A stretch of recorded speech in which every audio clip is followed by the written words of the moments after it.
Pour coffee into Coca-Cola.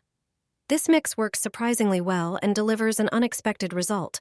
Coca-Cola contains phosphoric and carbonic acids, which have remarkable cleaning properties. Instant coffee has natural oils, a strong aroma, and a texture that affects how it blends with other ingredients. Add 1 tablespoon of instant coffee to a bottle of cola. Shake gently to combine, then pour the mixture into a larger bowl. Add another 3 tablespoons of instant coffee.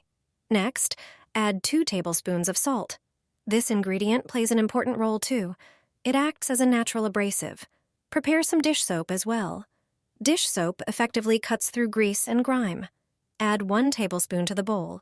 Take an empty cola bottle and carefully make a small hole in the cap. Using a funnel, pour the finished mixture back into the bottle. This homemade cleaner is great for washing dishes or scrubbing a dirty sink.